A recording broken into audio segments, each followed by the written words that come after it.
Well, I'm meteorologist Vin Crosby from the Weather Show with Vin Crosby here on YouTube. Boy, we are having so much fun.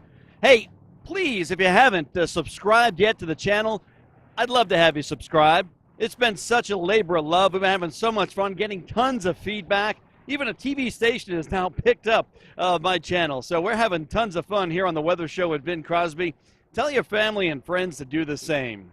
Hey, we're going to talk about some weather here in Idaho. Over my shoulder, just right there, you see that big orange sun.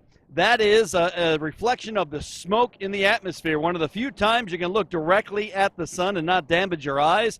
A veil of smoke stretches really from Idaho. As a matter of fact, check out this picture, this satellite picture of the west, and if you look closely, this is a visible satellite picture with the new GOES 16 satellite imagery. Top of the line, high res. It's not even operational yet, so this is not used for operational purposes, but it is going to be used here on the Weather Show to show you the veil of smoke. And look at that, how it stretches from Idaho down through Wyoming. Even that veil goes all the way down in towards Colorado and the plains. That's all smoke from the wildfires up here in the northwest. The weather pattern shaped up with a ridge of high pressure to help funnel that smoke down through most of the region.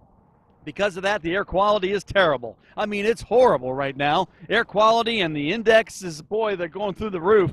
This is the stuff, you know, folks, elderly, younger children, well, everybody should not be out and about in this stuff. And as far as I'm concerned, you can see the smoke is very thick. Visibility, I'm here, as you can see on the road here. I'm just by Overland and Franklin Road, and you cannot see a Cole Road, rather, Overland and Cole Road. You cannot see the airport from where I'm looking at, looking over I-84.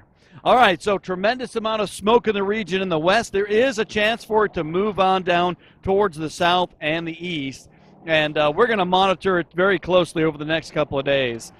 Can't stress enough about our super sponsors.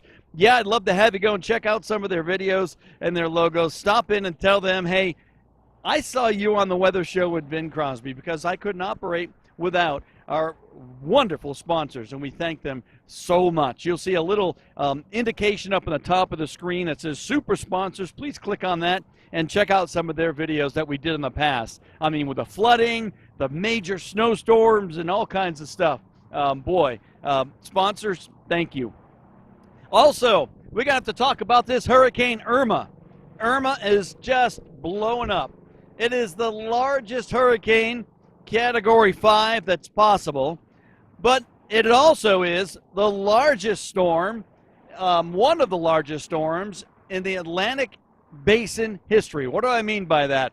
So this storm has winds sustained now of 185 miles per hour, 160 knots. 185 mile per hour sustained winds. When I was in college back in the 80s, I used to talk about and give tours and teach people about Hurricane Gilbert. Hurricane Gilbert was, at the time, the lowest pressure ever recorded in the Atlantic Basin in the Caribbean. Monster storm. And that went down into the Caribbean Ocean and did some major damage down through there. However, we talked about Wilma. Wilma was back around 2005, another one in the bunch, and now we can throw Irma into that.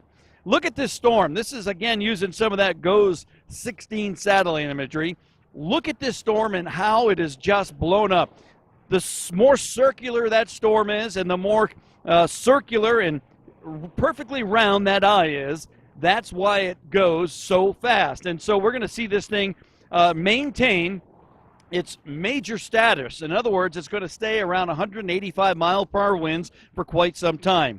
Hurricanes get their fuel from ocean waters. Ocean waters have to be 80 degrees, 80 degrees Fahrenheit or higher for even a tropical storm or hurricane to form, and the winds from the surface all the way on up through 20,000 feet and higher have to be light to allow the thunderstorms to develop the way they do. And then, of course, the centripetal forces and the forces of the rotation of the earth take over, and that's how we get the spin. Now, the hurricane is building its own area of high pressure to the north, and the models want to take it towards the Florida Peninsula. Some models take it on the southern side of the state and up towards the west coast. Others take it on the East Coast and on to the north. Let me tell you why I'm favoring the West Coast side, because as these storms form massive high pressures to their north, the forecast models can't handle it. They don't understand that.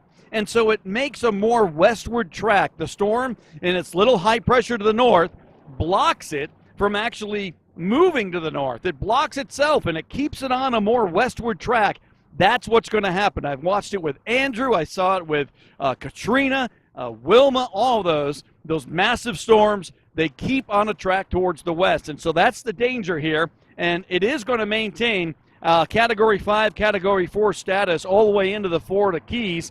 May lose a little bit if it gets in towards Cuba, the Dominican Republic, Hispaniola, those areas. So a lot to watch out for with this hurricane. If you know family and friends in the southeastern United States, over the next couple of days, you're going to know exactly where it's going and what to do, because once this thing gets over, just say approaching Cuba, well, just prior to that with the Dominican Republic, if it is down near the Dominican coast, then folks, I'm telling you, Gulf Coast residents, Florida residents, North Carolina, South Carolina, Georgia, Alabama, all should take heed to this, because it'll be a devastating storm.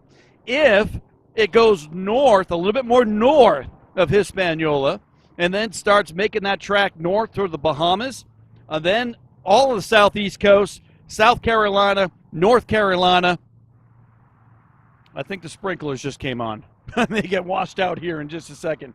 North Carolina, South Carolina, Virginia, and maybe even up around the Northeast. You have to take heed because of this dangerous storm. I'll be giving a breakdown on it as much as possible over the next couple of days. I have great experience in covering hurricanes since the 80s and the 90s. You're watching The Weather Show with meteorologist Vin Crosby on YouTube. I got to get out of here. I'm going to get sprinkled. Ah, there it is. Deluge.